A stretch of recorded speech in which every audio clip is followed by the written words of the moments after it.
Hello, welcome to Supernatural Selection. I'm your host, Kevin the Bastard. With me this week is Mike the Skeptic. Mike, how are you?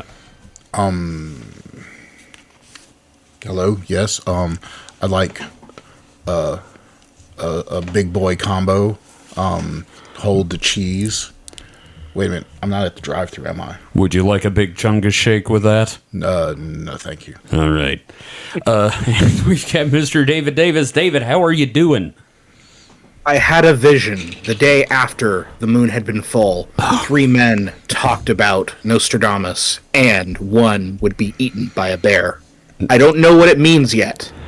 You know what? I honestly cannot deny any of that might happen. Oh, I'm pretty sure at least neither me or Kevin are going to be eaten by a bear. I don't know. It depends if we go back down to Grand Gulf. And it depends on what you consider a bear to be. Well, if it's a very hairy gay man, that's quite a possibility. Actually, yeah, that could happen in the coming future. So yeah, let's just move on from that. Hope everyone's doing well today, guys. Before we get started, have we got any housekeeping to take care of, other than the fact that we would like to welcome our first 2,000 subscribers to the program? Thank you, everyone, for joining us. If you gotten the cards from certain place here in town, thank you for joining us. If you're on a road trip, I hope we keep you some very good company. Anybody else got any housekeeping before we get going? Got a load of laundry I need to do. Okay. David? I'm good. I'm ready to dive into this shit. All right. And what are we talking about this week, buddy? Today we are talking about Nostradamus. Oh, boy. Here we go. I've been looking forward to this, man. You really jumped in whole hog with the reference materials on this one. Yeah, I was very excited about it. Right now, to my right, I have 4 books, 2 biographies, and 2 collections of his prophecies. So I've done a lot of reading. That's awesome. I can't wait to dive into this one, man. Yeah, I'm looking forward to it. So, Kevin, Mike, what was your first experience with the human meme Nostradamus? Well, mine, hang on. Whoa. Oh, my God. Hang on. Sorry. We're having some technical issue. I'm getting some popping and crackling in my... Sounds like your cord's not... Yeah, my mic cable was plugged in all the way. Kinds of weird, yeah. It's plugged in, but like I moved it and it just started crackling and popping. Sorry about that. David, can you start again with that question? I'll cut that out. Kevin, Mike, what was your first experience with the human meme Nostradamus? Well, I remember the reruns of that Orson Welles hosted documentary, and a friend of mine was convinced he was the Antichrist because, in that documentary they said the Antichrist would have a blue turban, and his mom bought him a blue bandana from a biker bar. Not quite the same as a turban, but you know what? From Mississippi. Took me a second, but I realized I knew exactly who you were talking about. Oh, of course. But no, I was like thinking, who is he referring to? Nostradamus? Orson Welles? Orson Welles. So, Mike, how about you? What's your experience with I'm guessing all the, quote-unquote history shows. Oh, yeah, let's talk. Yeah. Which, like to cover him, like... I mean, there were only 20 of them. No. 20 every year, maybe. Oh, yeah, no, history was really... Yeah. For a good stretch of years, History Channel was just Hitler, Ancient Aliens, and Nostradamus. Yeah. And Modern Marvels. It's still most of that. Decoding Nostradamus. So we all have a general familiarity with Nostradamus, then, I would say. Yeah, that Mysteries of the Bible. Yeah, like what's the essential Nostradamus? The guy who we assume, or who people believe predicted certain things about the future and everything like that. Yeah. So with this 2-part, I have a couple of goals. Okay. So First, I want to cover the biography of Nostradamus, and I want to kind of explore a complex legacy of a man who seemed genuinely nice and was trying to make his way in a world that wanted him dead. If he was paranoid, he would definitely be one of those people that's like, yeah, no, they're actually out to catch you. It's okay, buddy. Oh, yeah, in a number of ways. He lived in a Yes. very, very trying time. He did. He would find himself swept up into fame through a series of coincidences, and he would leave an impact. The second goal, which we're going to cover in the next episode, is I want to talk about this larger Nostradamus industry that's grown out of his legacy. Like how harmful it can be, how it masks what is arguably an arguably more interesting story about a man in the 16th century. I'm just going to say the Nostradamus industry, that's got to be a hell of a factory. I mean, they're still cranking out the hits, so That's true. I'm very excited about this, but I think in order to do this, we need to kind of explore the life and times of Nostradamus and how he kind of arrived at his prophetic position. And then, next week we're going to talk about the cottage industry around his writings, both apocryphal and like fake ones. Yeah. And I really think this is interesting because, you're living your life, you're doing your thing, you don't know how or if history's going to remember you. Because, I'm sure if he knew what had become of his legacy, he'd be just spinning in his grave.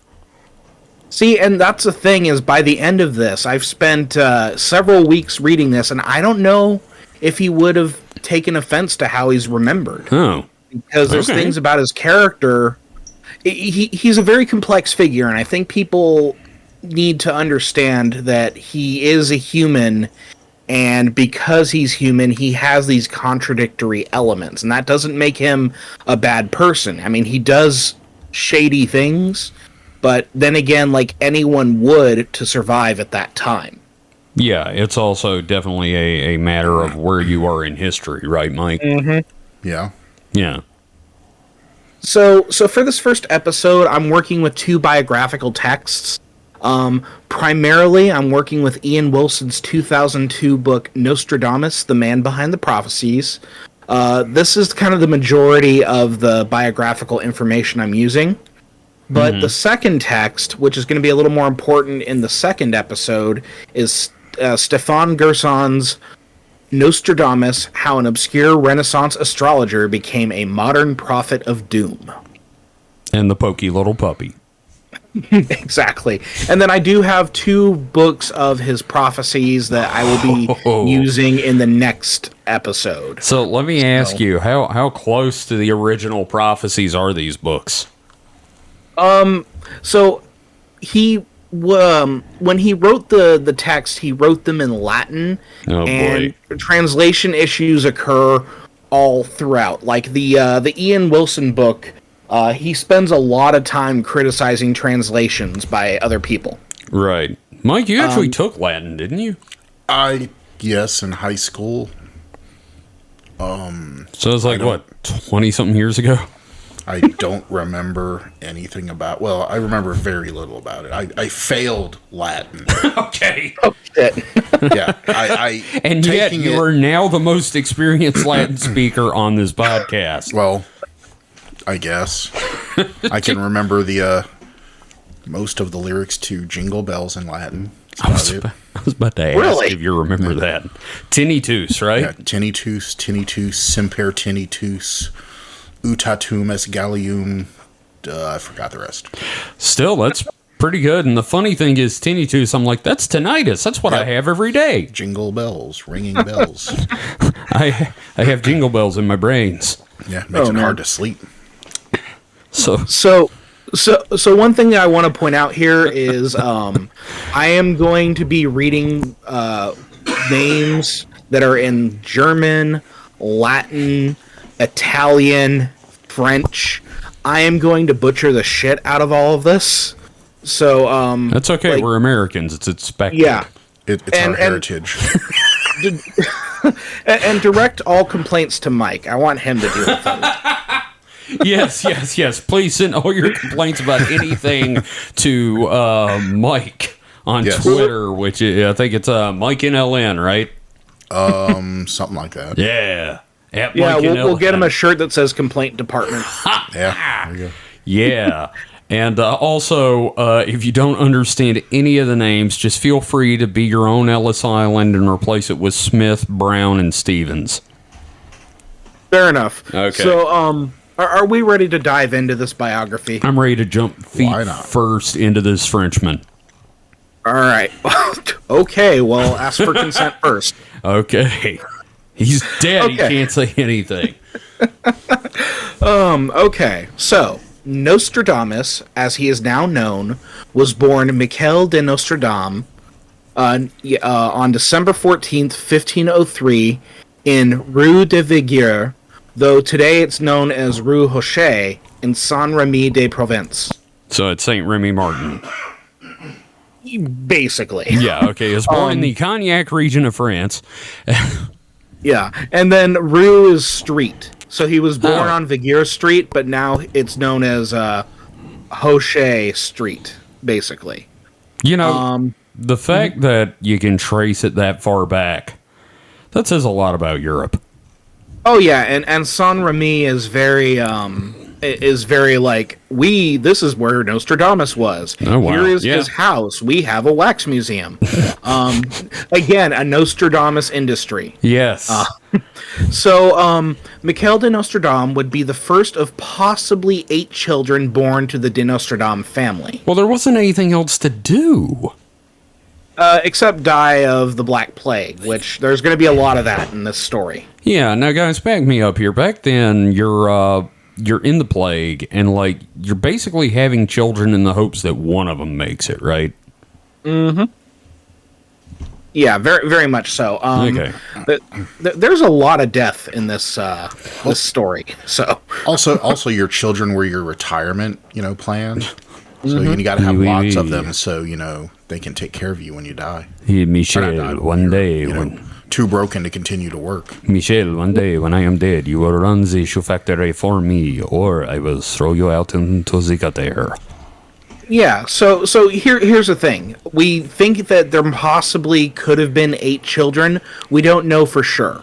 The issue that we're having here is that there's like 40 years worth of biography of this guy that we just don't really have solid information on. It isn't until he reaches his 40s where he starts becoming an important figure in France that we start getting some like concrete information, and then his son gets involved and starts like continuing the story, just like Jack Kirby. Like that.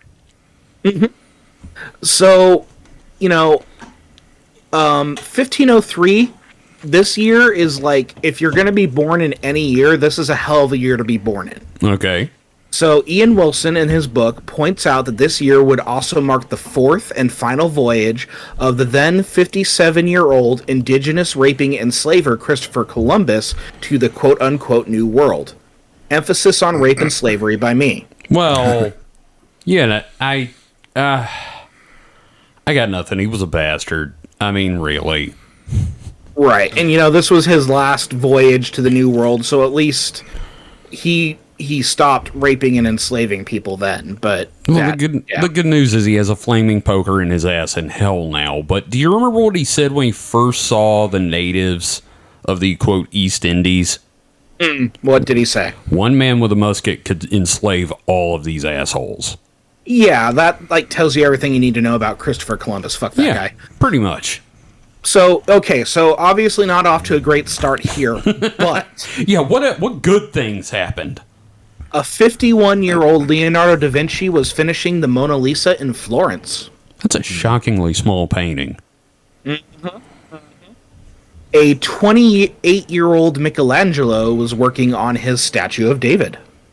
Ooh. And then a newly elected Pope Julius II, eventually who would commission Michelangelo to paint the Sistine Chapel, had just arrived in Rome in 1503. And he later opened the first Pope Orange Julius. Yeah. And then, not to be outdone, a 20-year-old Martin Luther was studying law in 1503. Hell. Well, nothing good came from that. Right.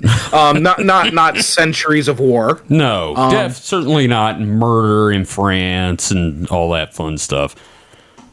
So this was going on when Nostradamus was born. Oh, wow. That's a hell of a time to be born into. Right. It's such a weird confluence of important figures. Because obviously, these figures live for decades, but just to see all these figures contemporaneously together. Oh, yeah. And then that's when Nostradamus is born. It's interesting to me. That's like being born at the Battle of New York in the Avengers. Right? So, one element of Nostradamus' heritage that would become extremely important and is hammered on to a large degree in Wilson's text is that Nostradamus has Jewish heritage. Uh-oh. So, specifically, a great deal of the characterization of Nostradamus is rather complicated because it's kind of that image of what we call the wandering Jew. Oh, boy. Now, it's not inaccurate, but it does get referenced a lot in the text, and I feel like more so than is necessary. Right. I don't think there's any ill intent. No. But also, we don't need to know every 20 pages that he's a wandering Jew archetype. We don't need to know that. Well, look, you don't need to keep hammering it. I know, but this is also if TV tropes were around back then, the wandering Jew would be a trope on TV tropes. Because, you had... that lasted right up to Count Saint Germain in the 1700s. Right, and we even talked about that trope, if we're going to call it a trope, we even talked about that when we did our Into the Santaverse. Exactly. That was one of I think that was Mike's theory about what Santa is. Yeah, it was, Mike. We talked about Count Saint Germain and... Mm-hmm. Yeah. Like he was trying to make up for what he did to Jesus, which is basically go nanny nanny boo boo on the side of the road, and now he's damned to make toys for eternity. Holy shit, that outweighs the crime. I wouldn't say damned, I'd say more like trying to atone.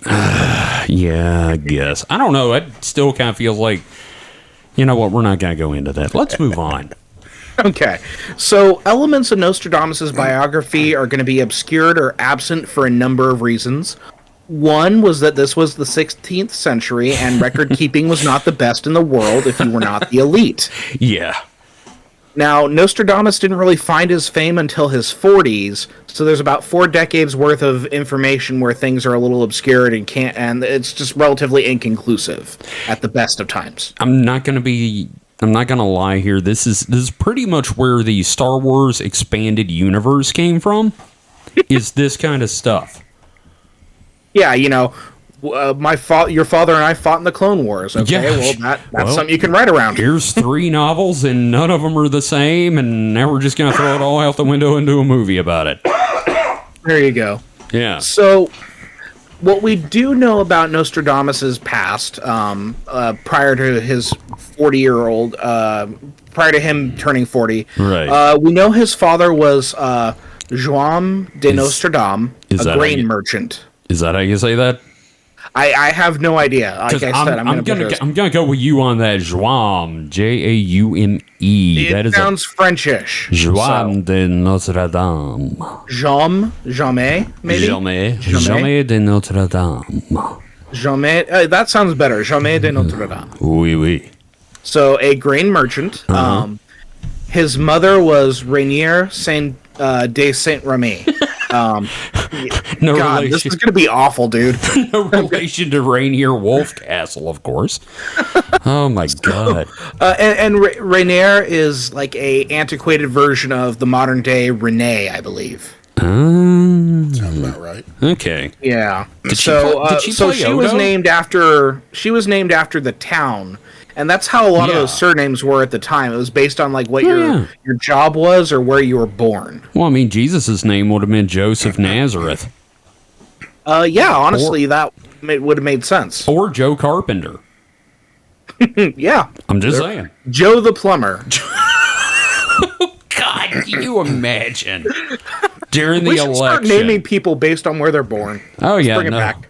Yeah, no. Hey, how you doing? My name's Kevin Morton. I'd be David Phoenix. How about you, Mike?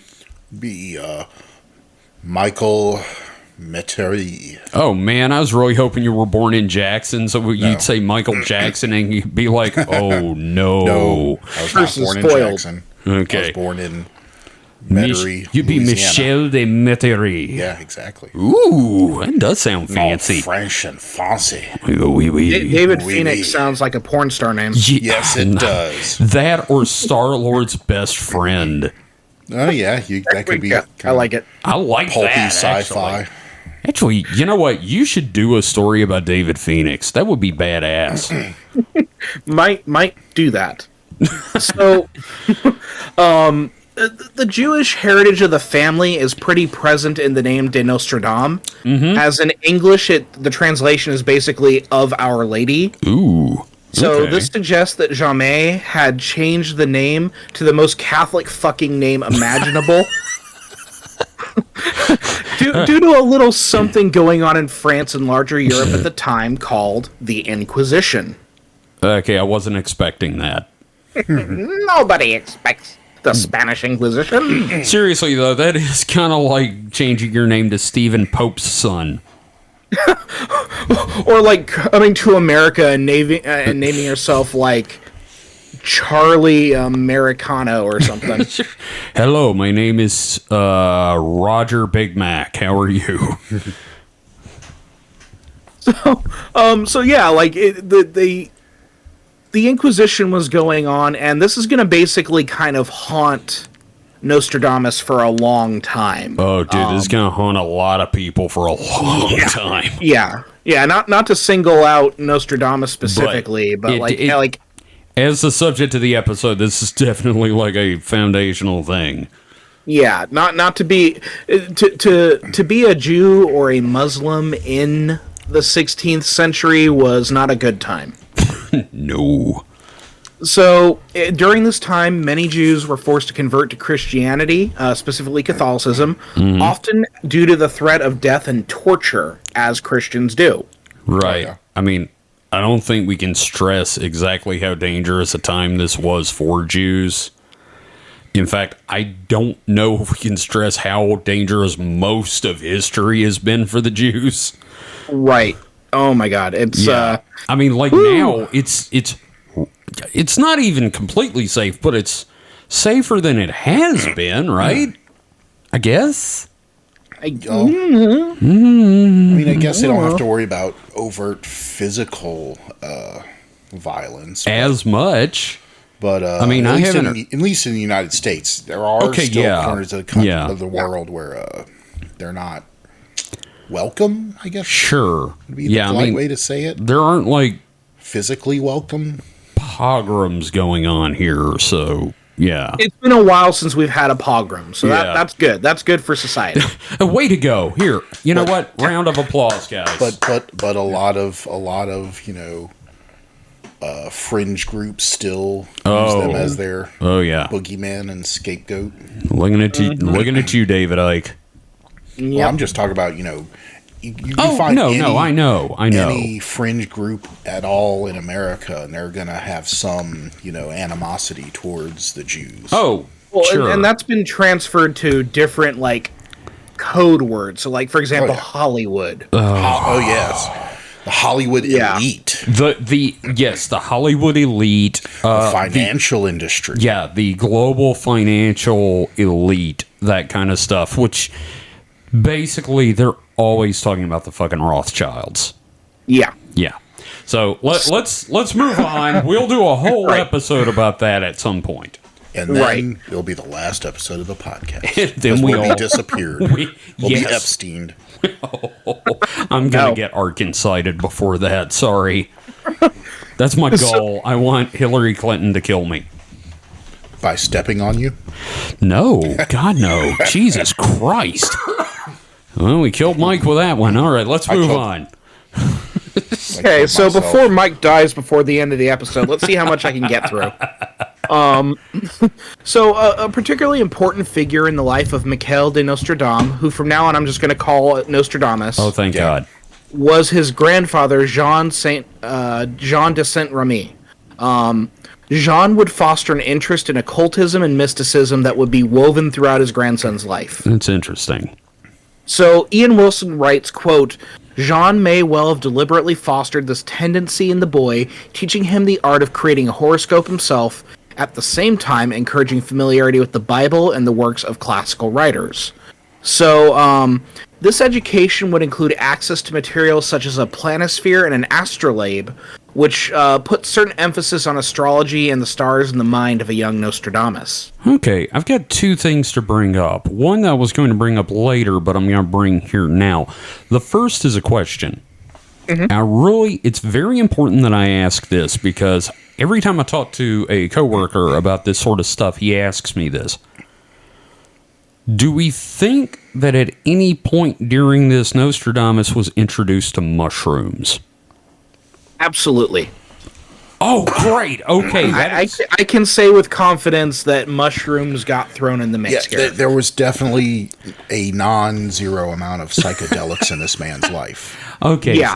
Specifically because of his focus when it comes to the study of medicine, and psychedelic mushrooms have been a part of human culture since the very beginning. So he most likely would have had been involved with mushrooms at some point and probably took them. Okay, great. That makes perfect sense. I mean, it's not like that explains everything, but like, it's one of those things where it's like, okay, well, I feel like that may have opened him up to certain things. Secondly, do you know what this reminds me of? What? Joseph Smith. Okay, yeah, I can definitely see that. In an interesting confluence of religion and occultism. Yeah, so it's interesting because, okay, well, I'll bring up this point in a second. I just want to kind of go through this real quick. So, I would be hard-pressed to consider the de Nostradamus family to be wealthy, but they were certainly not peasants because they had access to land and they had vineyards. And at the time, as Nostradamus was growing up, Jamais took on respectable work as a scribe and notary in Saint-Remy. Oh, well, that's actually really good work for back then, because, I mean, not everybody could do that. Yeah. Right, yeah. Being able to write is like a huge way to climb up the social ladder there. So, ultimately, Nostradamus has what seems to be a pretty idyllic childhood that was wedged right between two major outbreaks of the plague. So he is a character who has some privilege here that enabled him to do the things that he did. If he would have been born into a less fortunate family, or maybe would have been born during a plague, yeah, we may not be talking about this guy. Right. And, the funny thing is, being born during a period where you could, grow up and sort of be a child and, take in information that isn't necessarily useful per se, it kind of makes him a modern man, from our time. Right, because even with his grandfather's property, with Jean's property, Jean had an open air room for stargazing. Oh, that's awesome. Right. So, at this young age, Nostradamus is being given this very eclectic and diverse array of things to look at. He had astrology, which would play a big impact. He studied Christianity, he studied the Bible. He studied all these classic texts, like Arabic texts and everything like that. So he had this tremendous privilege, and that's what enabled him to do what he did. This is like finding your young uncle's book on Pokemon in modern times. It's like, ooh, is that what that means? And you just kind of dive into it.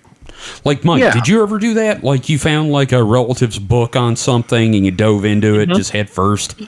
I can think of two examples. My grandfather had a big archival book about Walt Disney's Fantasia. Ooh. And every time I went over there, I would read that thing constantly. Right. The second book he had was a biographical reference book of the Three Stooges that did the history of the Three Stooges. Oh, that's awesome. And all of that. So those are two very fundamental books to my childhood that he just had. How about you, Mike? So I was never, up until this point, I was never really read novels. But so I moved between junior high and high school. I moved from Louisiana here to Mississippi. And before really starting high school, there was like a couple of weeks or so where, so preface this by saying that we had a family kind of, what'd you say? We had to move here through, financial circumstances. So we ended up staying with my grandma for, a little while before we could get back on our feet. I don't want to call your grandmother a hoarder, but she had an eclectic amount of stuff. Oh, I wouldn't say that. No, not really. But anyway, Arthur so also did. I have an uncle who is only like less than a year older than me. One of my dad's brothers, the youngest brother. And I found a book, and I don't know why, I just started reading it, and when I started reading it, I realized this story was familiar, but it was The Hitchhiker's Guide to the Galaxy, and the reason it was familiar was because I had seen the BBC stuff on like public access back in Louisiana. But yeah, I mean, I don't know why, I think I was just bored, and for some reason I found this, book, and I just started reading it. It was the right time for you to find it, I guess. And then, all through high school, I was known as, quote, a reader because, I was always reading like the Wheel of Time books and all kinds of other novels, like, the, what was that? Deathgate Cycle. Oh, yeah. Like Weiss and Hickman. So, yeah. Yeah. Up until I moved here, I was never really like, I looked at, like, I really liked rockets, so I had like books about rockets and stuff that I read, but never really read cover to cover so much. But you know who else liked rockets? The Nazis. Oh, God damn it. Nazis. Damn it, why you gotta do this? It always comes back to the Nazis. I'm just gonna say that, like, I had like a full set of encyclopedias and like a series of books about holidays and stuff, and like one of the books had like stuff about folklore. So I think that is where this came from. So I kind of feel kindred to Nostradamus in that. And then, of course, I got to junior high school, and they had the Complete Mysteries of the Unknown in the library. See, now, I want to talk a little bit more about, like, the importance of having access to books in the home and everything like that, but that's, like, an entire different subject. But, like, I believe, like, a rabbit if hole. you want a child to be a success, it's not just, like, having access to books at a local library or school library. There have to be books in the home that are right there. Because, for instance, if those books just hadn't been there, I just picked it up because for some reason, I guess I was bored or whatever. I started leafing through it and reading it, and I was like, this seems familiar, so I started actually reading it. If that book hadn't been in the house, it's not like I would have went to the library and checked it out or anything. Yeah.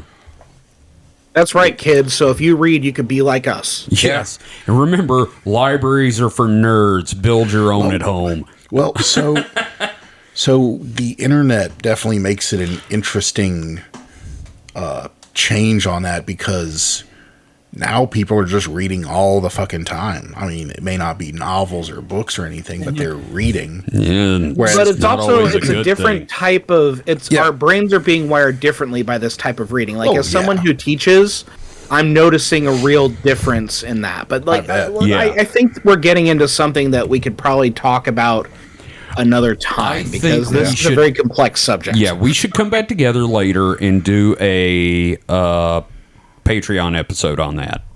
Ooh, that would be fun. Okay, I would do that. We'll do that like on an upcoming weekend. So let's Google stop. he's triggering Google. Sorry. One of our government wiretaps just started talking. Our self-bought government wiretaps. I apologize. Let's get back to Nostradamus. All right, so we're going to move on to the education of Nostradamus. Ooh, sounds kind of sexy. Yeah, like it sounds like a little bit of a Skinamax title. The Education of Nostradamus, starring bad boy, starring David Duchovny. It's like the gay version of the Emmanuel movies. Yeah. So, when he came of age, Nostradamus Yeah. He would go to university to study. And this is like... Sexy university. No, I was going to... God damn it. I was going to say, this is back when, like, university was kind of open to a lot of people. Yeah. So his future secretary, Jean-Louis de Chavigny, wrote on the education of Nostradamus, and this is what he wrote. He was sent to Avignon to study the humanities. From there, he happily mastered philosophy and the theory of medicine at the University of Montpellier until the plague broke out in the country. So he went to Montpellier to study, and then around 1520, a new round of plague struck, and it was prolonged enough that the universities in the region shut down. Oh, God, this sounds horribly familiar. Right? Fuck. When I read that detail, I'm just like, oh, Jesus. And nothing changes. No, it's all just a fucking cycle. The wheel of time turns and ages come and pass. Time is a flat circle. So, unable to complete his education at this time, Nostradamus would wander the region as a pharmacist, peddling potions and pills and building a collection of notes and recipes that would be useful later on in his life. Man, can you imagine just being like, fuck it, I'm gonna travel, grab plants, and sell people bullshit. Right. It's like his gap year. You know what I mean? Yeah. It's like, I'm gonna bum around Europe for a little bit. Find myself. Oh my God. Yeah, no, it's like these days he would have made a pillow or something. Right. So now the role of the pharmacist at the time was not considered to be particularly high in like social status. Mm-hmm. Especially compared to being a doctor. Like, the pharmacist was kind of considered to be on par with midwives and barber surgeons. It's literally, this is legit the next best thing to being a hedge doctor or a witch.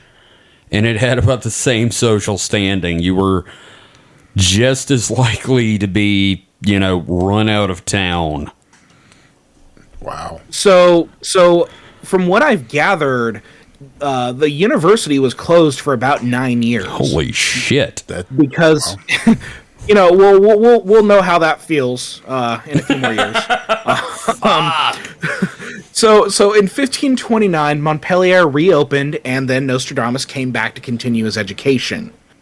Now, obviously, medicine wasn't as complex as it is today in the 16th century. Yeah, but it certainly had progressed. It wasn't just like pulling teeth, mending bones, and other common remedies.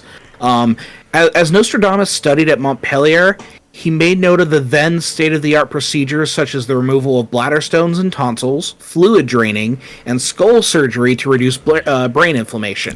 They knew enough that, like, if the brain had become inflamed, you need to relieve it. I was legit going to make a joke about, oh, you're not feeling too good, I'm going to hit you in the head with a hammer. That's so pretty much it. Just, except with a spiky part. I feel like it was a little bit more complex. Yeah, no, it was more like trepanning, I'm sure.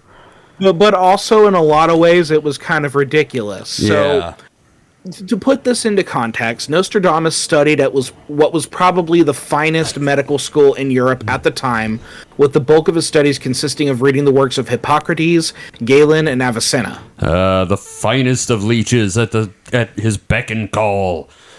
Now, you make a joke about leeches, but that's coming up. Shit. So with that being said, human understanding of the body and how it worked was still quite far off. This was a period in which the four humors were still the way in which we understood illness. Do you remember the four humors? Yeah, it was like Joe Rogan, Rip Taylor, Robin Williams, and Stephen Fry, right? Yes. Okay. The four humors were the I want to see if Mike knows, because I feel like Mike would know this. Isn't that like blood, bile, bingo, blood, bile, spit, and piss, isn't it? So the four fluids, there was hot blood, which is where the word we get sanguine, or to exsanguinate somebody. Check it and see. There was cold phlegm, which is how we get the term phlegmatic. I'm using that as an insult at work tomorrow. You phlegmatic bastard.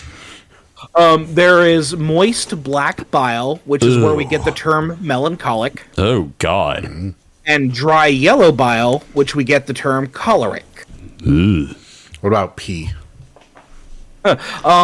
Pee, I think, would have probably been lumped in with the moist black bile. Oh, God. Because it's more of a waste product. But then again, I'm not an expert in 16th century medicine. Well, there is one thing I know about piss from back then is that is how they figured out if you were diabetic.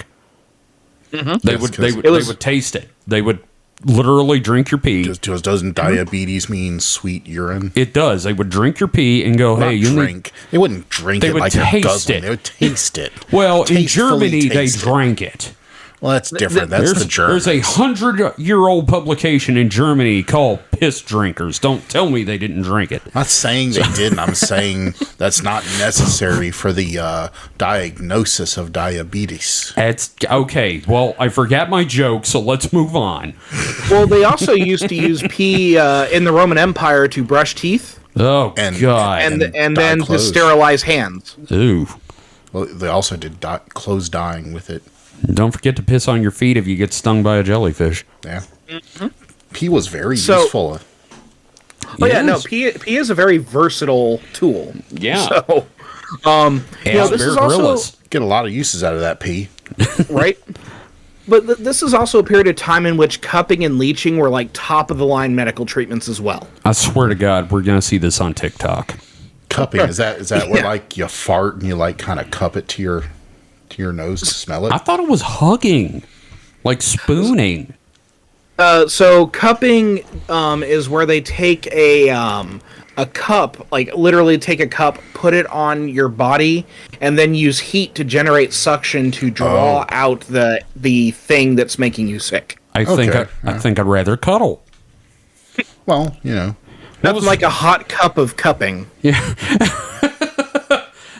Man, I'm just sitting here. Kevin seems to have the flu. What do you prescribe, doctor? I'm going to snuggle him for about 2 hours. Well, if you put a mouse in that cup, that's a torture device. Yeah, it'll eat its way out through your stomach. Yeah. Oh, that was how they did surgeries. Yeah. Wow. But that note about like TikTok level medicine, I think we're about 6 months away from like cupping starting to make the rounds on social media as a COVID cure. So I think I say this about once an episode now. Where's that gun? We promote cupping over the nose and mouth. I did that one time and almost suffocated, so no. Draw out the COVID. Well, the COVID is in your lungs and there you go, nasal. So just there you go. Stick your sound. Stick your vacuum cleaner hose up to your mouth for and just suck it out. Let's get Squarespace to sponsor us. We'll put up a website for it. And, Yep. So this is a time when medicine was virtually required to integrate astrological theory into diagnosis and treatment as well. Okay, now I'm just going to interrupt and say this actually plays into the superspectrum / superstructure. I'm not going to go into it now. I just wanted to throw it down for later because I'm reading The Eighth Tower by John Keel, and eventually I'm going to blow your fucking minds. So I'm going to read a passage. I didn't put it in my outline because... it's long? I don't want... it's not super long. I just don't want to type out a bunch of ye old English. Yeah, so I'm just going to read a brief excerpt from Canterbury Tales by Geoffrey Chaucer. Now, is this one that should be taken as a parody or just straight on truth? This is at like a contemporary, like at the time this would have been how doctors were seen. So this is vaguely satirical. Okay. Yeah. So in all this world there was no one like him to speak of physic and surgery, for he was grounded in astronomy. He kept his patient a full great deal in hours by his natural magic. Could he cast a fortune by the ascendant of his horoscope images for his patient.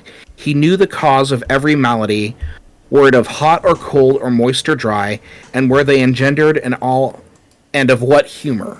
So, like, everything that I've just talked about is in that one little passage from Canterbury Tales. Wow.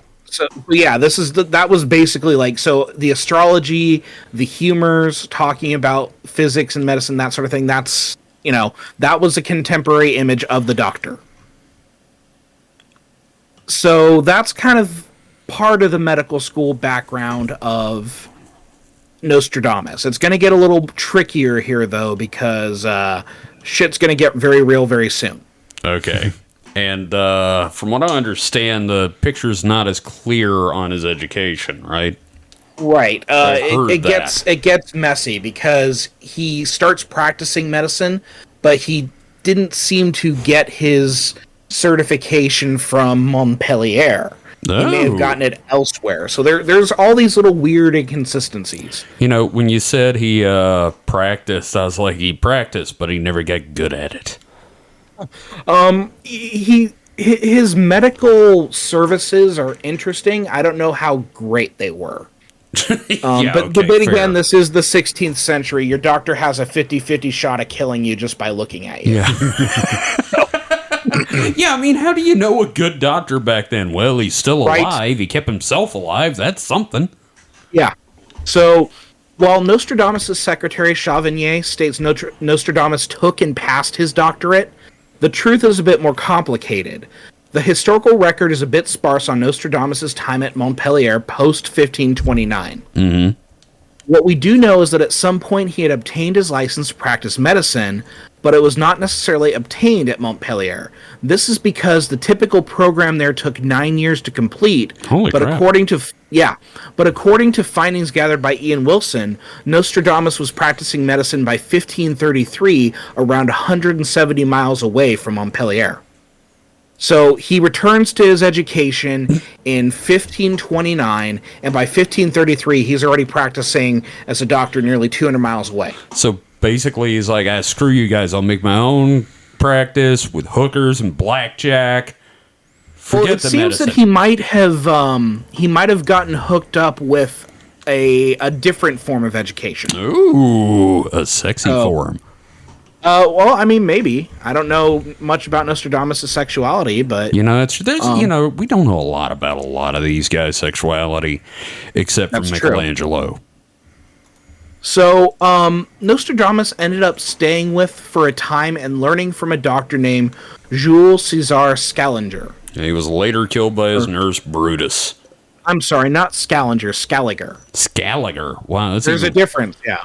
Did he smash one smashes the watermelon, yes. I was going to ask you if him and his brother Noel Scaliger formed a band called Oasis.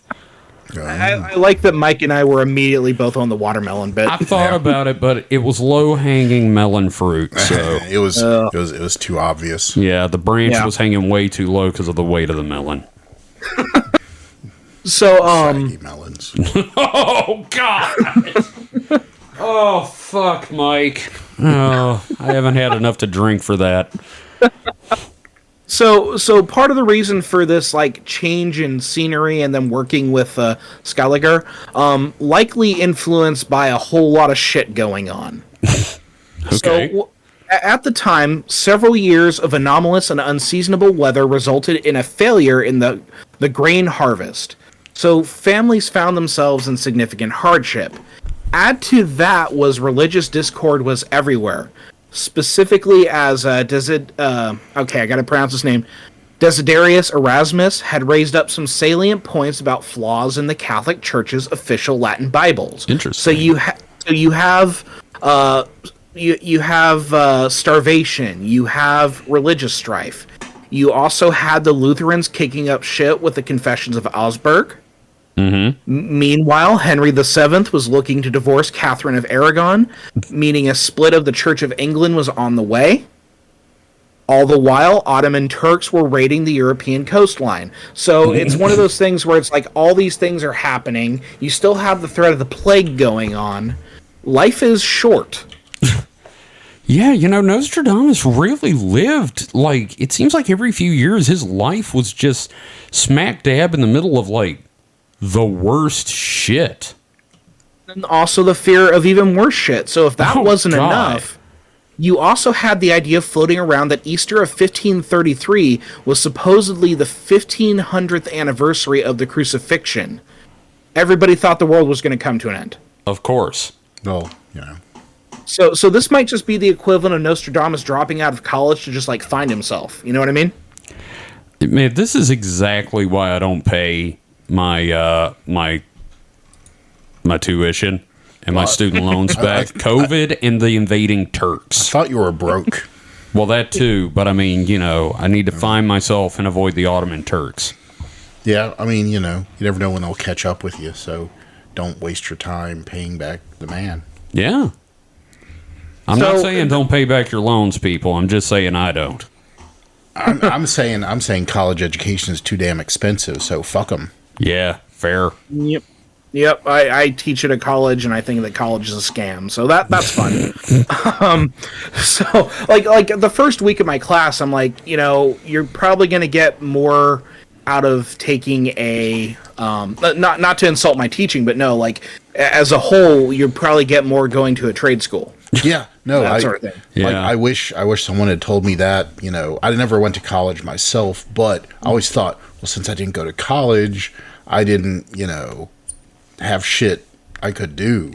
Like I'm $60K in debt, and we're working in the same store. Yeah, no, I'm just saying that if someone had told me, you know, in my 20s, hey, go to a trade school, you can make, you know, 60, 70K a year. Yeah, I would have been like sold, but no one told me that. You know, since I got my master's degree, I'm definitely sadder than I was. I'm going to say something. I just picture you at the head of a classroom one day going, look to the left of you, look to the right of you. I don't give a shit about anyone you just looked at. I wouldn't go that far, but I've been tempted. Yeah, eventually. This is eventually down the road. Like in your 60s. Yeah, once I have tenure. You're tenured. You just don't give a shit anymore. Jaded Professor Davis. You got one fucking paper, spend the whole semester on it, that's your grade. So all this shit is going on. Mm-hmm. Eventually that puts Nostradamus in the orbit of Scaliger, and part of the reason Nostradamus probably approached him is because Scaliger was a very well-respected doctor who taught at Montpellier for a time. So the other thing is, though, that Scaliger was also kind of a social pariah to a point. Ooh.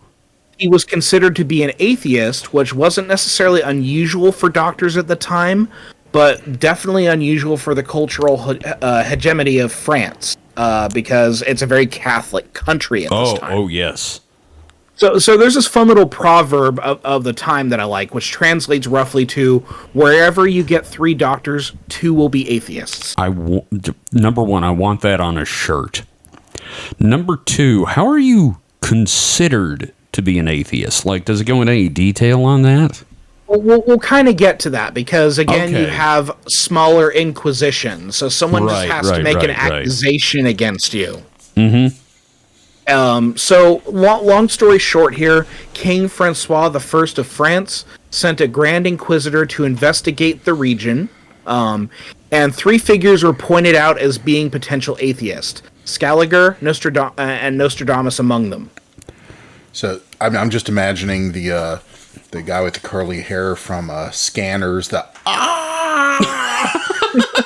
That's how someone fingers an atheist. That was Body Snatchers. Body Snatchers. Yeah. Actually, I'm also picturing like that scene from Harry Potter where it's like Scaliger, Nostradamus, and one other guy. It's like, why is it always you 3? Exactly. So here's the thing: Nostradamus' crime. Oh, this is gonna be observed great. that the crafting of a bronze statue of the Virgin Mary fell just a little short of idolatry. That's fair. I want to note that Exodus 24 states, "You shall not make yourself a carved image or any likeness of anything in heaven above or earth beneath." Mm-hmm. But then again, when have Christians been consistent about their beliefs? No. What are you saying? Come on. They're super on point, always towing the line. Okay. Let me go. Hang on. I gotta go put on my blended fabrics and eat some shellfish. Right. Love thy brother, but not those brothers. Yeah. The ones who are black. So you could never make a sculpture of anything ever. Like no. Like, No. Yeah. That's it. Like the fucking Bible's pretty draconian. If you ever get a chance to sit down and read it, it's very eye opening. Actually, what you should do instead is just look up the Lego version where someone took the laws of the Israelites and illustrated them using Lego figures, because it's fucking hilarious. yeah, I remember seeing that. Especially the whole if there's a homosexual, stone them to death, and it just shows Lego figures doing it, and it's just funny as hell. Also of note was that Nostradamus had access to a translation of the Hermetica at Scaliger's estate. Thus, his interest in the more esoteric made him, as the kids today call it, sus. Yeah, okay, that's fair. So that's basically why he was targeted. You got a weird book. Right, yeah. You like things, you're a doctor, that sort of thing. You criticized us, rightly so, for going against our own beliefs. So, yeah. You and me would be fucked. Right. I know that if I traveled back into the past, I would be dead within a day. Yes. I would have been strangled as like a toddler. Yeah. Yeah. But Papa, I don't know that there's a big man in the sky. I would have been like robbed and left for dead in a ditch. I would have been burned. Yep.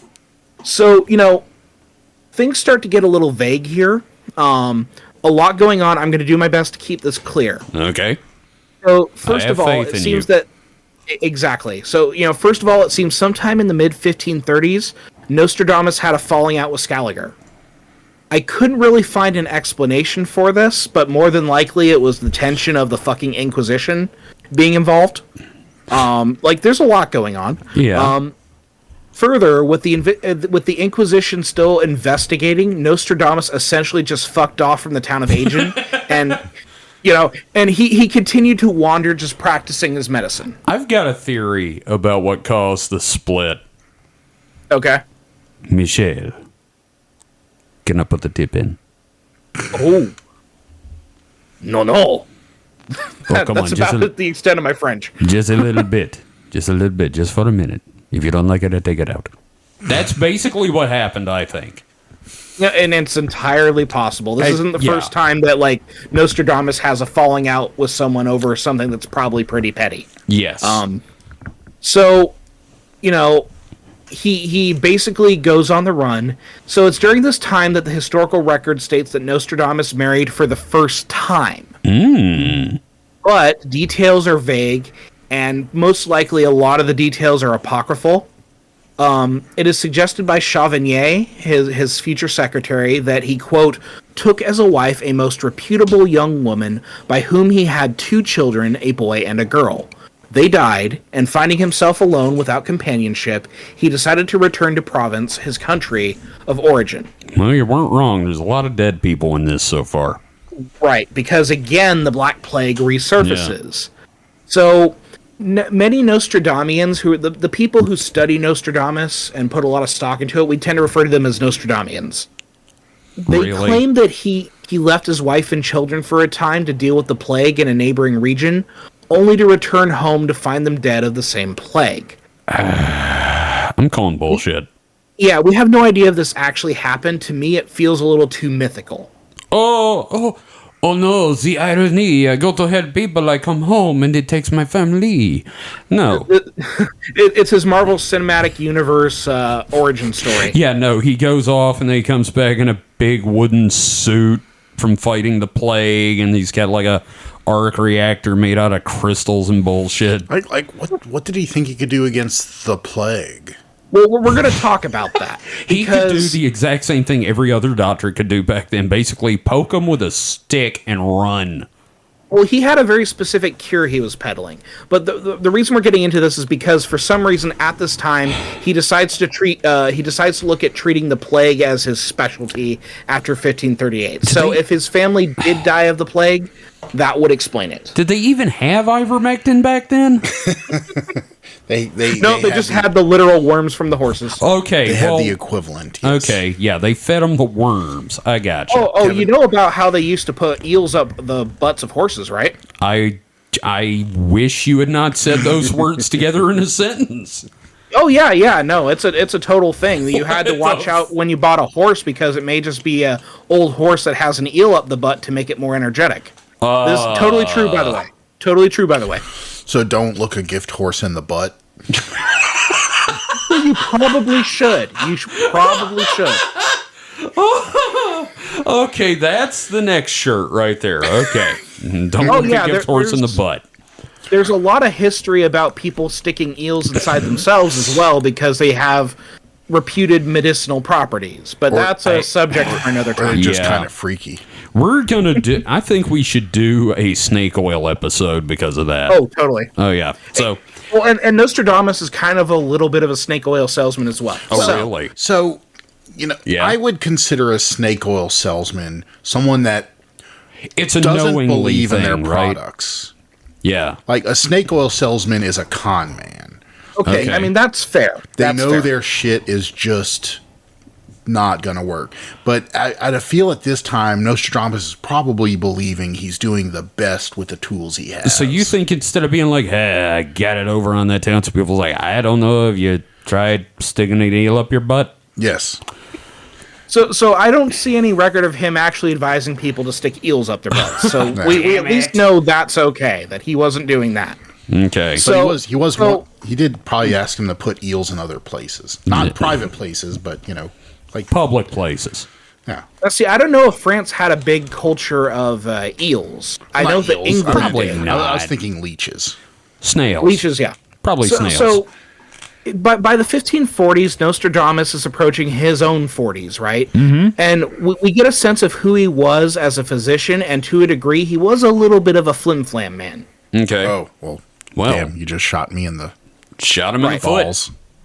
Well, okay, so again, there's a lot going on here. So, and you hear me say that phrase repeatedly because it's the 16th fucking century and there is a lot going on. Yeah, well, I mean, you did say, like, record keeping was not very good at the time, so... And then plus, like, every day it seems like there's something new trying to end the world here.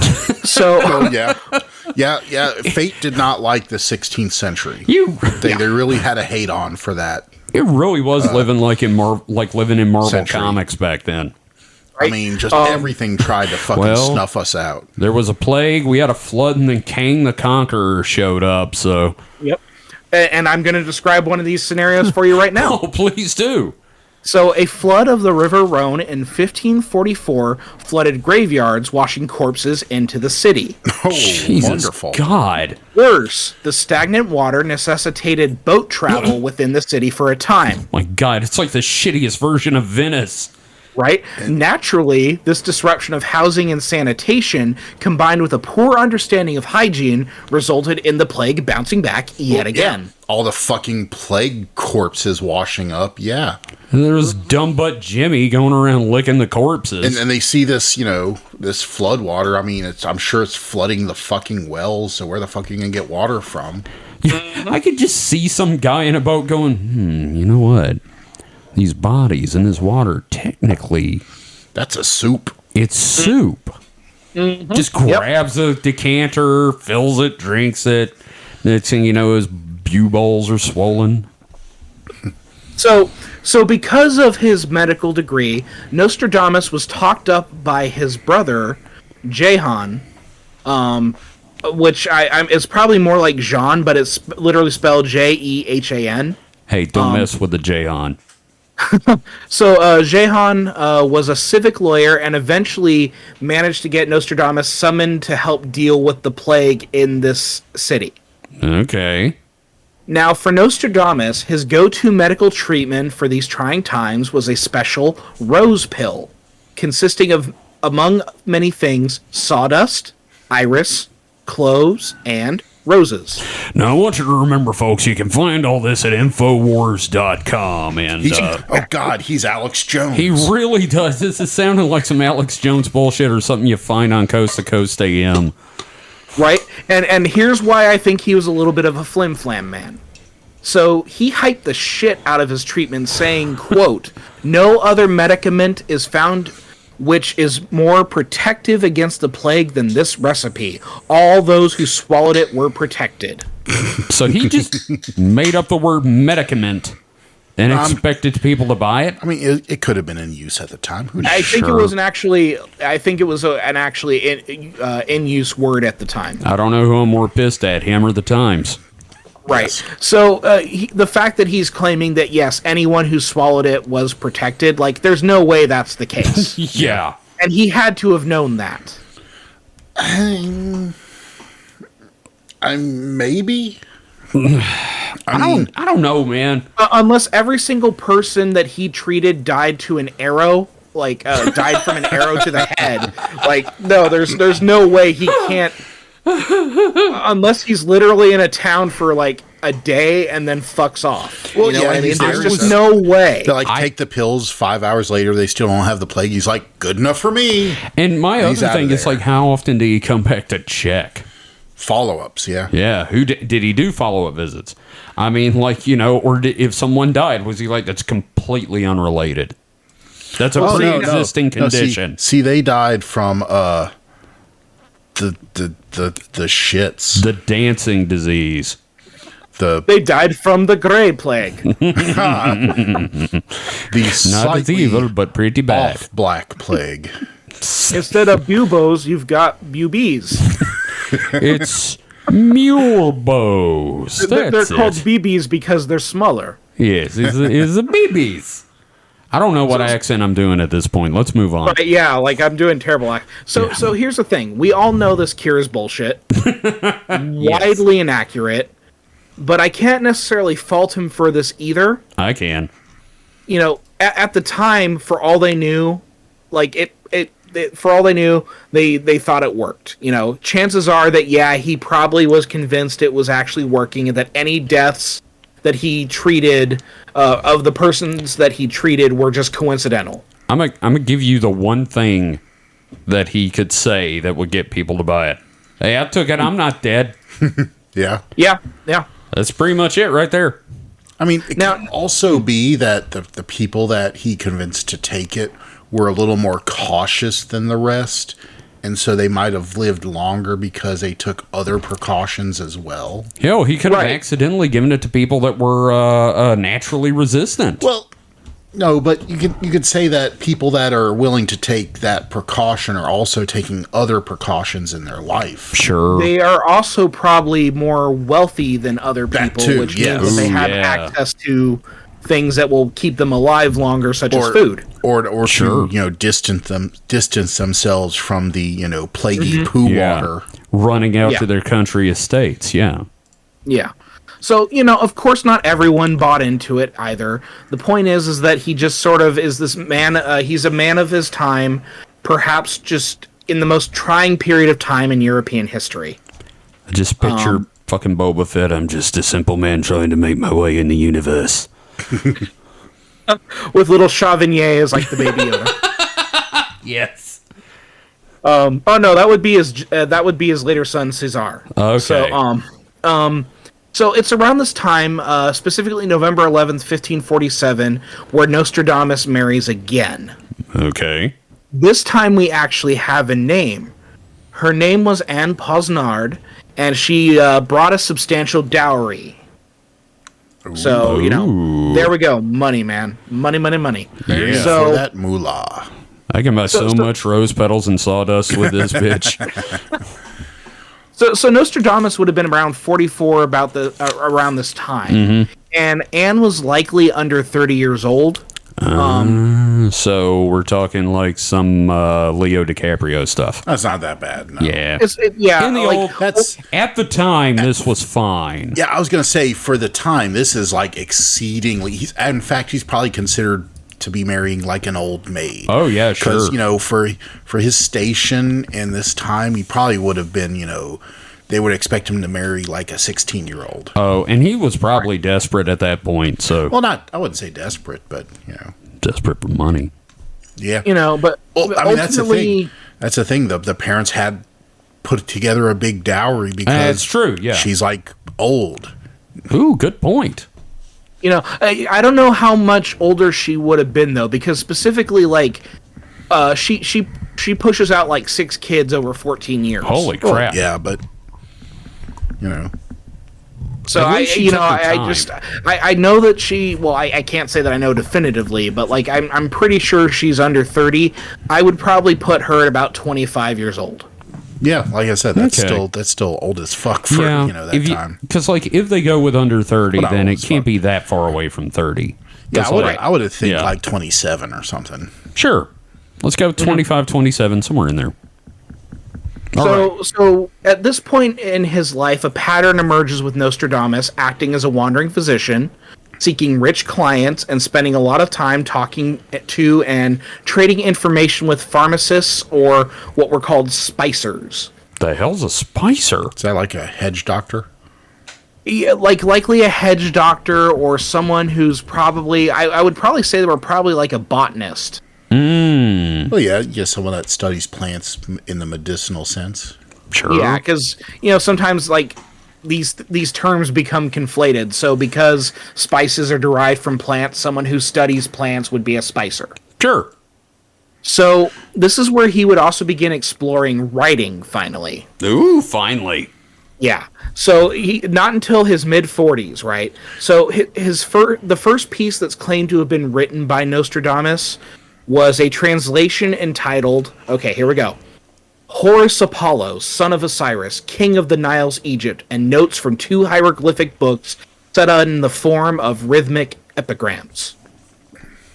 It just rolls off the tongue, doesn't it? Hey, yeah. How about we just shorten it to motherfucker? Right. Mike gets a joke. Yeah, that's a reference to Dream On. So that's one for the over 40 set. But I am not. I mean, I'm the baby. He was a scribe, so he wrote for other people. Now he decides, I'm going to write for me. Yeah, yep. He's paid by the word there. So here's the thing. Something about this should be striking us as odd. So, why does this seem odd to you, gentlemen? Mike? Because I know. I've had some rum, so it doesn't seem odd to me. Okay. Mike, I want you to think about how long we couldn't read hieroglyphics.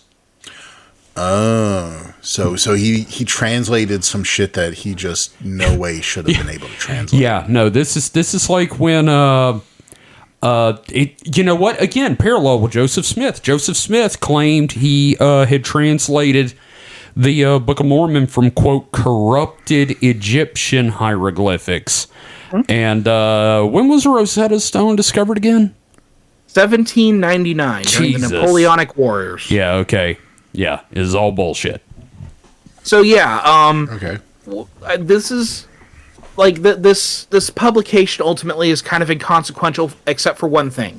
Mm-hmm. This is the first time that he used the name Nostradamus. Like, a one-word name. So it's kind of his pen name. Yeah, because he Nostradamus being Latin, this was his first time using that as his pen name, basically. Like Oprah. Exactly. Or, I don't know, I got nothing. Prince. Prince. Or just that symbol. That symbol that Prince was known as for a while. You and me, buddy, we're on that wavelength. So, what this ultimately does is it introduces writing as a tool that he could use, and he would find success with it. Not just in his prophecies, and at least not initially, but rather in a series of almanacs. Oh. Almanacs were a big deal, man. Yeah, almanacs were super important at this time. We're going to talk about that. So, the almanacs, the prognostications of Nostradamus, were a disposable yearly publication that consisted of astronomical movement notes and astrological theory as it pertained to the year that it's supposed to be published in. You know, that makes sense, because like the best review most almanacs get is information was useful, pages were soft and absorbent.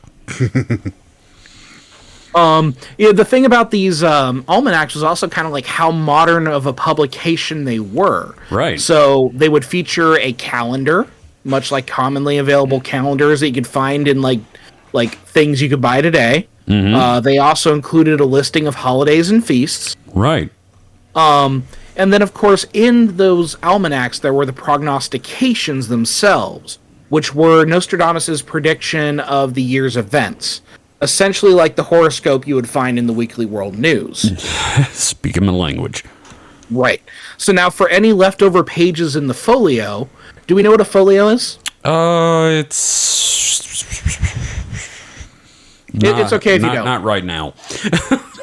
Essentially, because they couldn't print on individual pages and bind, Right. what they would do is they would print on very large papers and then fold them in such a way and then cut them to turn them into books. I feel dumb because I made one of those in graphic design school. So it's like a bunch of unbound pages, but folded over to be kind of a book.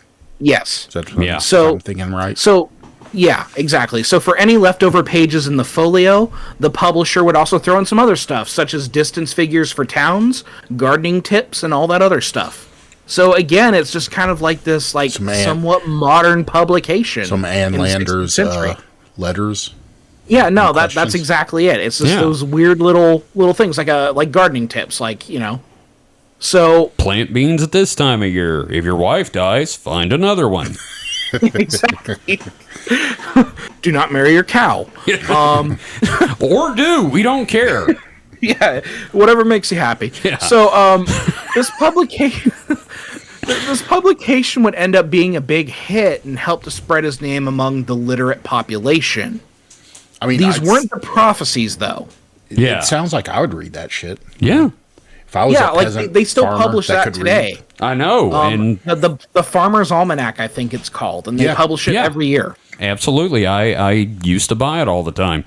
And they still have a little hole up in the top corner where you can hang it in the outhouse for when you run out of toilet paper. I'm not joking. That is a thing. No. Yeah, the Farmer's Almanac is quite fascinating, just how, you know, I don't know, it's a piece of crap, actually, but let's move on. So while these were not the prophecies proper, they were predictions about the year and would examine astrological signs to see times of joy and strife throughout the year. Gotcha. Now, this is important because of the tense climate in Europe at the time would lend credence to his predictions and help establish a reputation that would lead directly to the prophecies. Now, quick question. This is basically him looking, I'm guessing this is Nostradamus looking at the political climate and guessing. Yeah. Instead of like being a seer, he's just reading the room. Right. And okay. I have a great example of this. Sure. So, around this time, this is where Mary Tudor would ascend the throne of England after the death of Henry VII's son, Edward VI. That's a lot of names and numbers. Right. Oh, it gets worse. Also, Suleiman the Magnificent was having his armies conduct raids on Europe. Plus, we have the continuing rise in conflict between Protestants and Catholics. So there's a lot going on here. There's a lot of tension. Obviously, it doesn't take a Nostradamus to recognize that bad times are on the horizon. So what you're saying is his predictions were essentially, hey, man, you thought last year was bad. Shit's about to be fucked. You just read the fucking room. Yeah. Okay. I got So, with the success of his almanacs, in addition to what would become the prophecies, which we'll discuss next week, it was only a matter of time before Nostradamus picked up royal attention. That's where your money is. Right. Now, we're going to fast forward a little bit here through this next section because I don't want to hit a whole bunch of stuff. I just want to hit like the most important developments in his life. So, in about 1555 or 56, sources vary, Nostradamus was summoned to the court of King Henry II of France. Part of this may have been deliberately shrewd calculation by Nostradamus, who had written a series of vague, if not worrisome, predictions about trouble ahead for Henry II's court. And I think it would have been a little bit of social engineering on the part of Nostradamus. I can't prove this, but as people in the royal court, both Henry and his wife Catherine de Medici were interested in these things. Were interested in the prophecies and that sort of stuff. Oh yeah, definitely. So, I could see that. It's like he writes something to say, "Oh, I foresee something terrible." Well, then the king's going to be like, "Well, I want to know." Get that motherfucker in here right now. Yeah. Exactly. So, specifically from the Almanac of 1555, we get this. Quote, The king should watch out for himself that one or more individuals do not pursue carrying out that which I dare not put into writing, a matter on which the stars are showing accordance with occult philosophy. What the fuck? Right. So again, Watch you notice out. this is very vague, right? Yeah. It's basically, hey, the king should watch out because, like, somebody might do something that I dare not speak of. Yeah. What kind of Lovecraftian bullshit is this? And that's indicative of like how Nostradamus worked, which is why his prophecies have been so successful and are linked to so many different things. Sure. But we're going to get into this next week specifically. Yeah. But again, there is a lot going on here. I think we're going to have to turn that into a fucking t-shirt for me. Shit's about to get complicated. I think I'm going to make that as a t-shirt. I think so, yeah. So to start, occultism was a contentious topic in the mostly Catholic country. But Henry also had complicated memories of his grandmother's magician, Cornelius Agrippa. It's a hell of a name. Right? So Henry was naturally curious about what Nostradamus had meant. And even though he was more practical-minded than his wife, Catherine, he was still curious. Catherine, on the other hand, was very serious when it came to occultism, owing to her roots as a member of the Medici family in Florence. Man, the Medicis, that is a hell of a world-changing family right there. So, inevitably, Nostradamus is summoned by an intermediary, as was the French royal custom. You can't have the king make a direct request. You have to do an intermediary.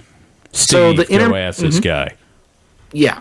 So the intermediary was a regional governor, Claude de Savoie, Count of Tende, which I think I'm pronouncing that right. So essentially, he was like a mutual contact between the royal family and Nostradamus, because Nostradamus had done some work for the Count here. And he was, of course, the Count of Tende was known for his chicken tendes. So, in July of that year, it's either 55 or 56, Nostradamus began his long journey to Paris, filled with anxiety and concern that he may be beheaded. I could see that. Right. He was unsure of exactly what his reception would be.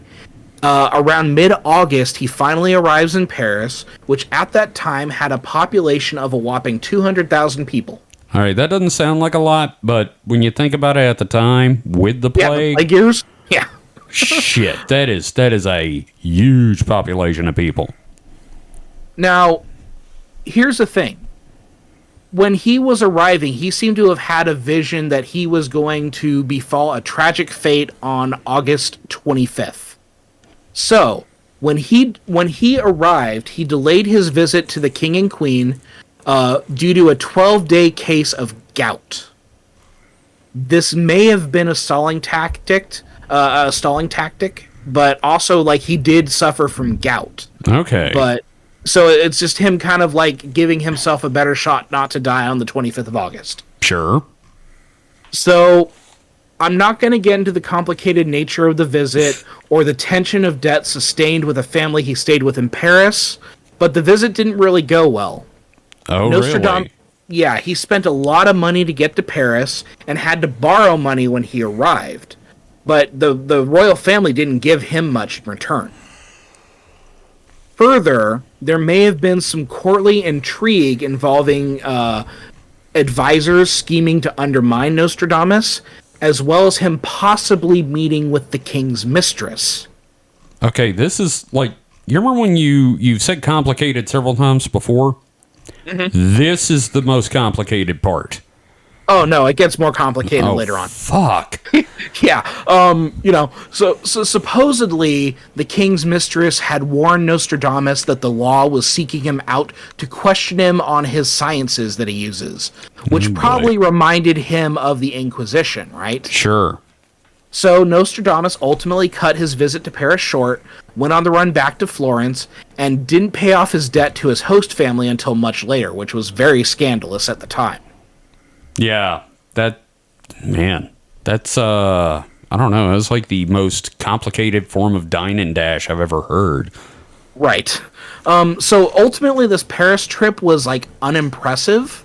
but it was his first brush with royalty, which would be eclipsed by his later encounter with that same royal family. What is key here, though, is that this trip, while materially profitless, would be a public relations boost for Nostradamus. Really? Over the next several years, he would dedicate several publications to the royal family, as now he was considered to be within their sphere of influence.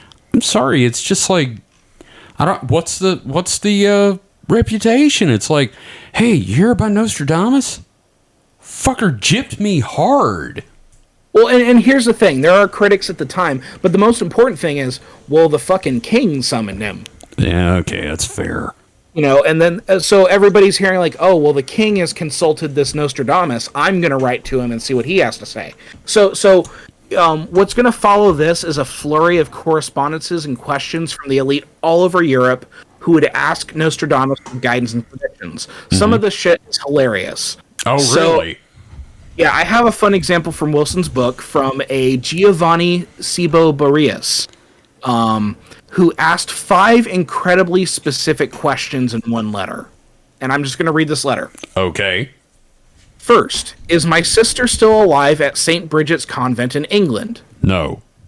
Second, how many years do I have to live? -2. Third, would it be better for me to sell or to retain my property at Sterlano? Sell.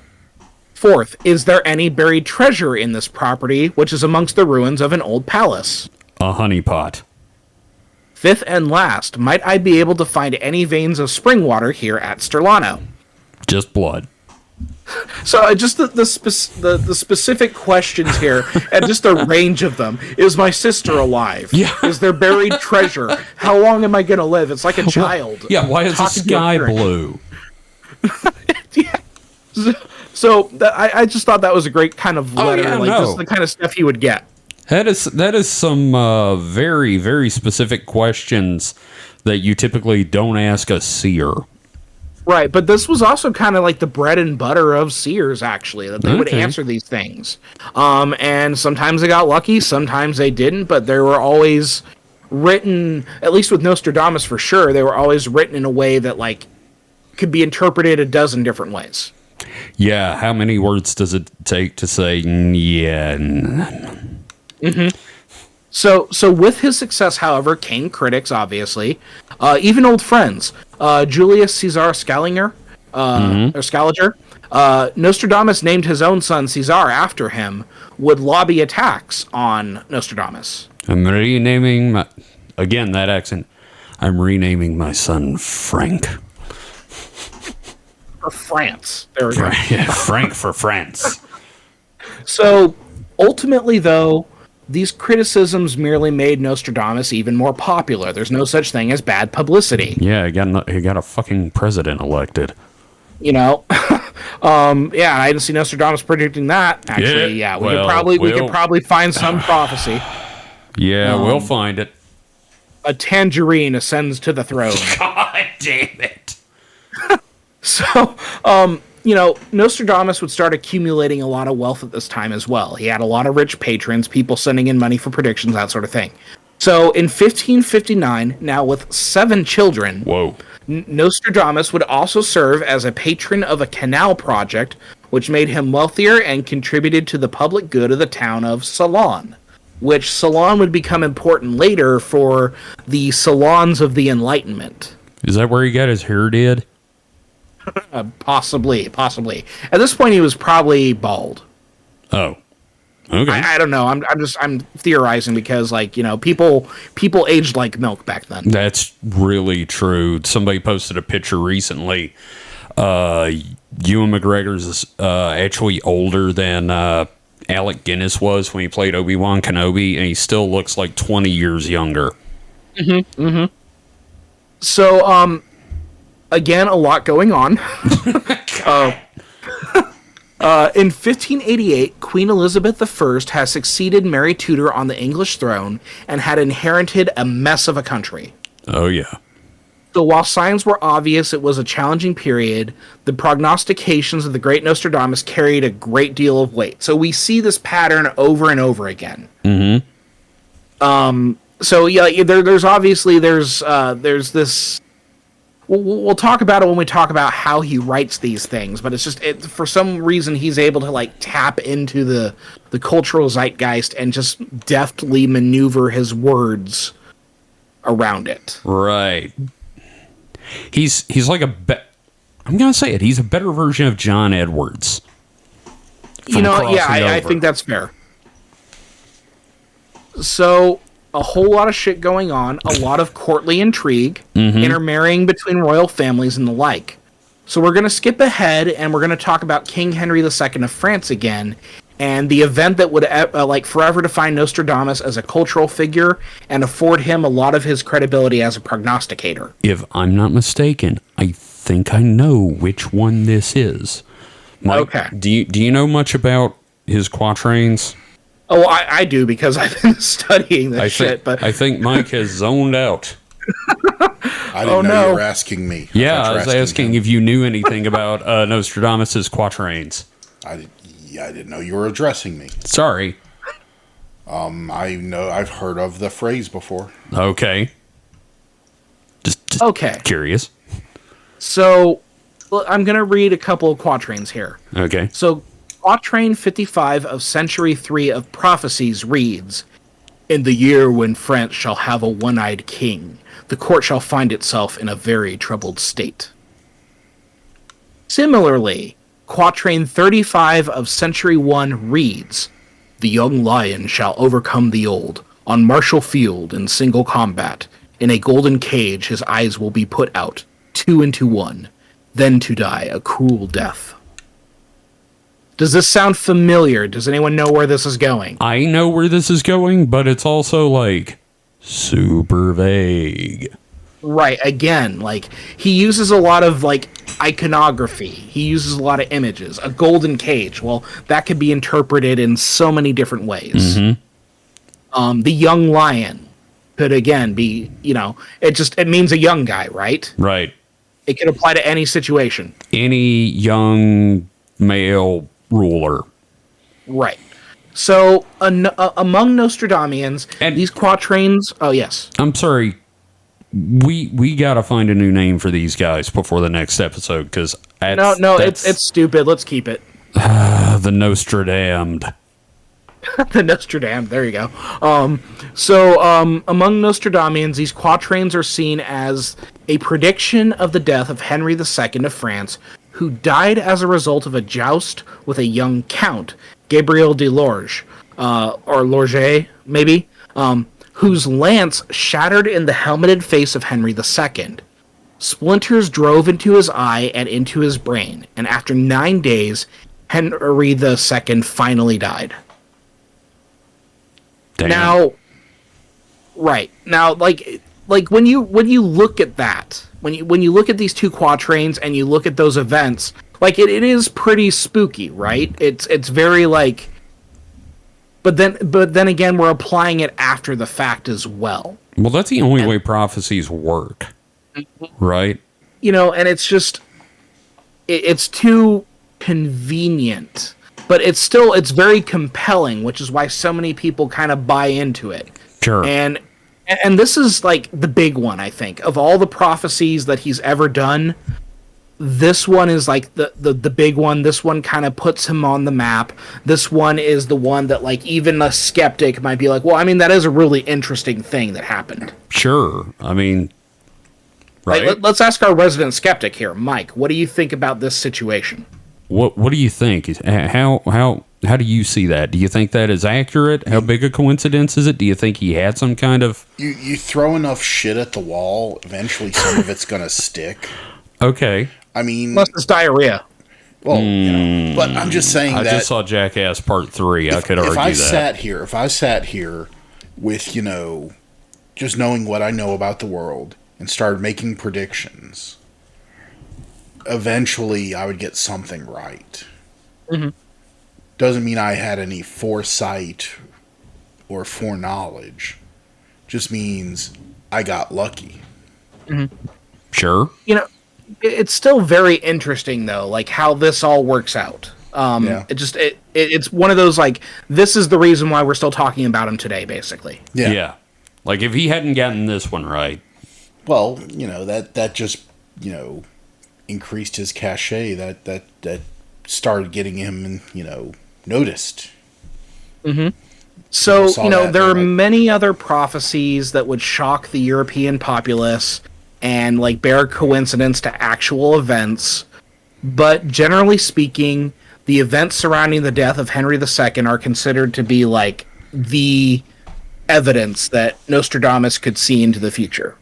That's just typically how it's read among the Nostradamians, and, like, even people who, like, have a casual interest with Nostradamus, that's always the big one that's cited. That's the one they always talk about on, like, the History Channel or In Search Of. Yeah. Mm-hmm. So, yeah.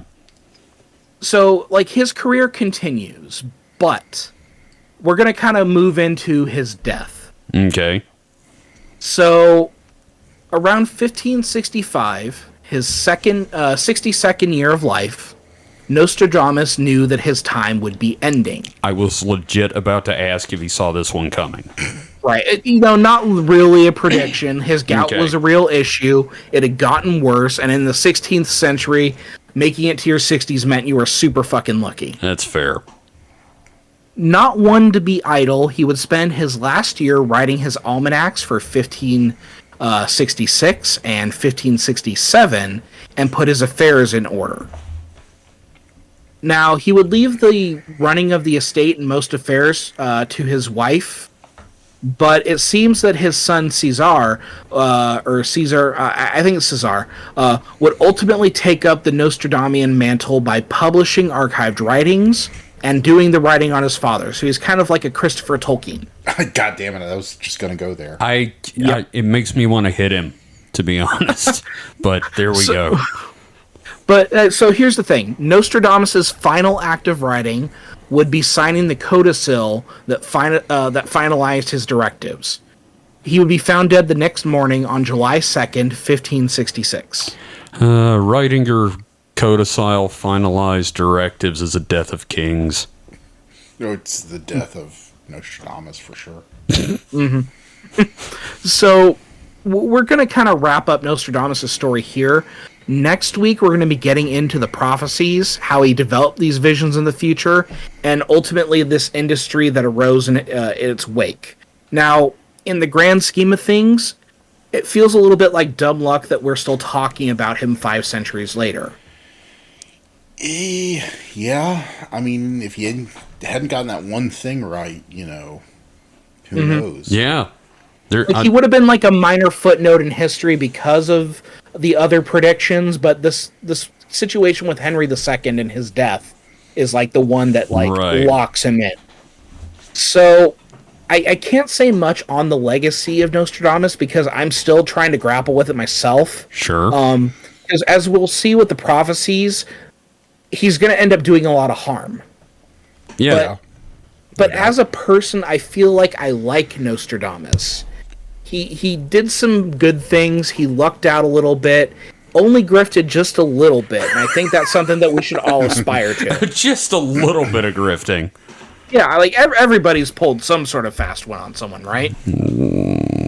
I guess. Don't incriminate yourselves. I don't know that I have. I'm kind of a wuss. Maybe I'm just... maybe I have some latent criminality I should be worried about. Maybe this is why my comics never took off. This is my awakening to my go. super villainy. Oh, great. I mean, most of the ones I can think of were just revolved around, like, cake. Like, I've pulled some shady shit just to get some cake. That's true. Yeah, see, there you go. That's like the proper amount of grifting. Okay, that's fair. All right.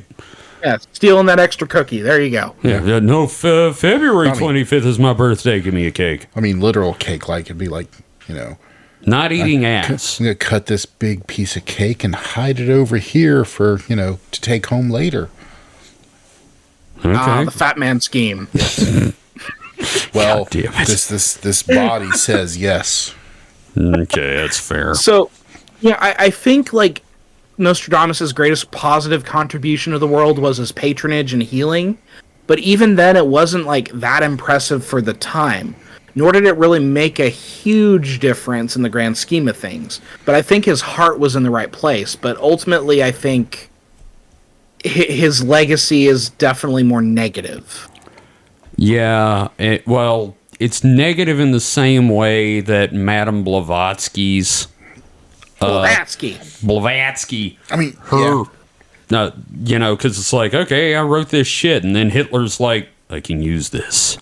Yeah, I mean, it's not his fault it's negative. It's just the way people took his work. Right.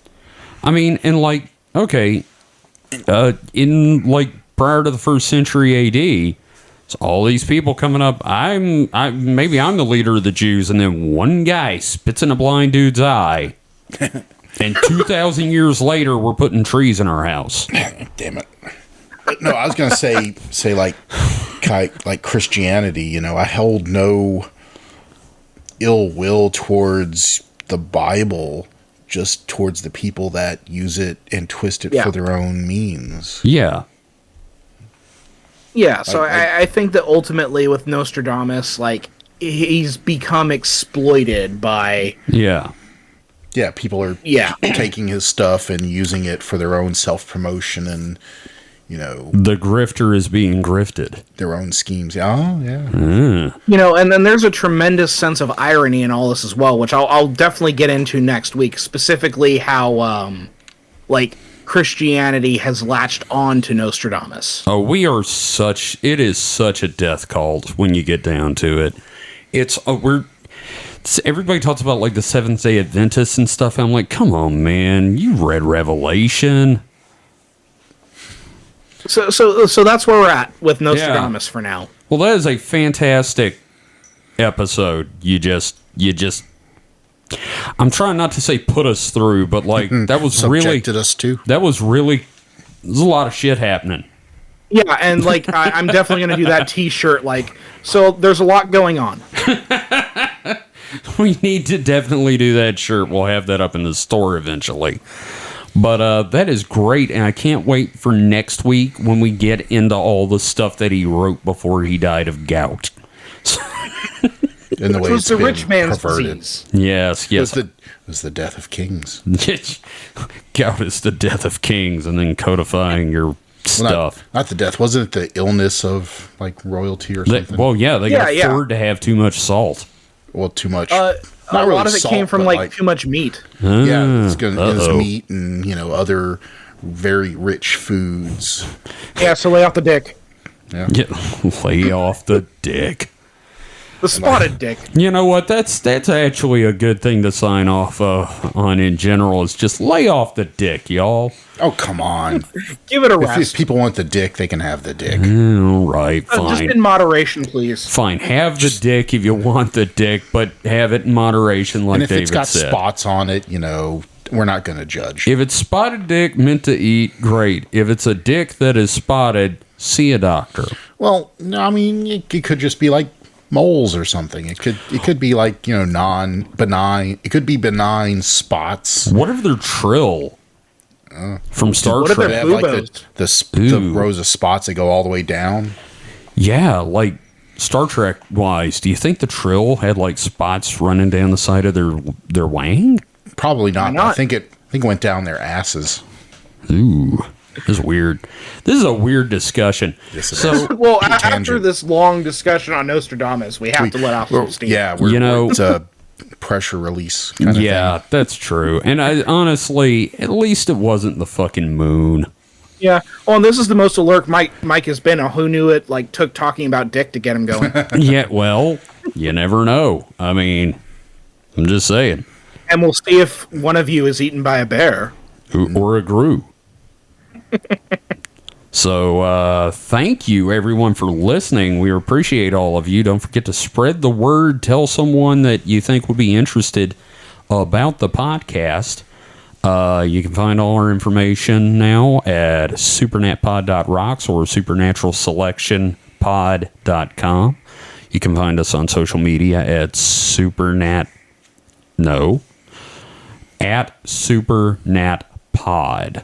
on Twitter and Facebook. And, of course, you know, we have our Discord. We have a Patreon. There's a lot of neat stuff coming to the Patreon real soon. We're going to start recording some special episodes where we just discuss random crap, like what we were talking about, like the, what was it, snake oil? Yes. Reading. Yeah. Yeah. And the importance of, like... the books. Reading early on. Reading and books and your local library. We also have some interviews coming up, which is going to be fun. Yes, we have got several folks that we know in general that we're going to talk to, have on as guests or guest hosts. And we may have something very interesting coming up sometime in April, but we're not going to talk about that just yet. Mm-hmm. So be sure to keep an eye out for those sorts of announcements. I'll be talking about those on Twitter when that gets more solid. What else have we got, David? What you got to plug?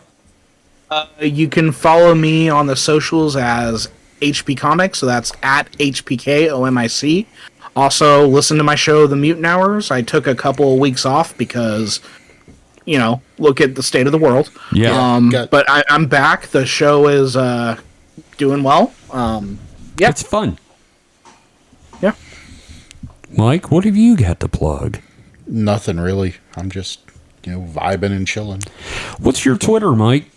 It's that thing where I don't do anything and just follow a bunch of, like, porn artists, really. Okay, that's fair. But if you do want to get in touch with Mike, he is on Twitter. I'd say more of, I got that email-y thing. Yeah. Hit him up at Skeptic Mike. Skeptical Mike, Skeptical Mike. Yes. At supernaturalselectionpod.com. Or you could just go to the website. It's easier. Yeah, there's a form you can send, and I can forward questions to him. Also, let me see if we have any questions this week. That's a good idea. Actually, we don't have questions from this week, but there are some questions that I didn't get to ask on Key Party.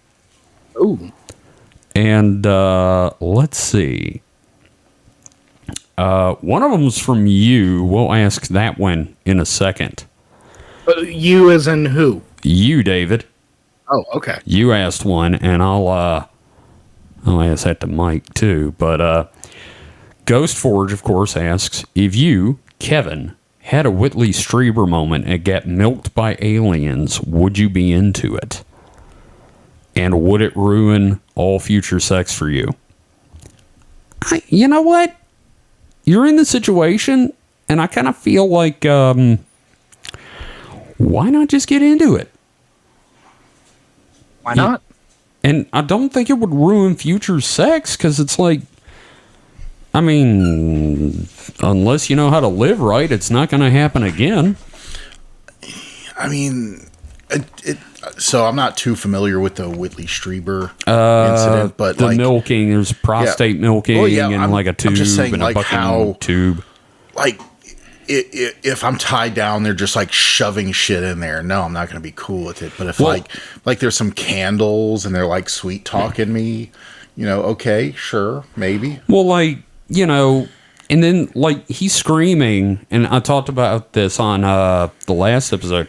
Strieber's screaming, and the aliens are like, what can we do to stop you from screaming? And he's like, get me off the poles, and they take him down, and then a gray chick comes up and gives him a handy. Well, if they had started off with, like, the gray chick, and she's, like, being all coy about it, sure, why not? But just, like, rigging me up and then probing me, I mean, no, that's no. I think I've seen this video on horrorporn.com. It's like non-consensual, dude. You gotta butter me up to get with that sweet consent. Sure. Okay, that's fair. So David asks one that we didn't get to answer last time because everybody at the table was drunk. So, Mike, here's a question for you and me. As someone who has not had sex, would anal probing be a good first-time experience? Probably not. Depends if you're into it. I mean, like, isn't it? See if you like it. If you don't, just don't do it again. I mean, like, it's just say it comes back to the same thing. It's like depends on the context of said probulation. I don't remember asking that. It's like, are they strapping him down and just like going to town with no consideration for the individual's like they buy you dinner first? State? I don't know, man. Like it's your dark fantasy. Are they like kind of like warming you up? What would it take massaging you for with some you oil to accept the anal probe? What would it take? What would they have to do to sweeten the pot for you? Ask me. That's it. All you gotta do is say, "Hey, can we do this?" And I'll probably be like, "If it helps, yeah, okay, sure." I mean, like, for science, maybe for fun. maybe some cuddling first. Yeah, give me a hug. Just let me know it's important to you. It's not just rub my shoulders a little bit. I need human contact. Yeah. Or at least inhuman contact. Yeah. Some sentient species contact. Our skin is cold. Do you have like a curling iron or something you can hold for a second? Just something. Get under like a weighted heating blanket and then come out and hug me. I know you're like little biological robots, but Well, anyway, that's it for our questions this week. And I guess we're going to go ahead and close it for now. So, again, thank you, everyone, for listening. I can't tell you how much we appreciate it. The response to the show has been fantastic. We'll be back next week with Nostradamus Part 2. And so until next week, everyone stay safe and stay frosty. Goodbye.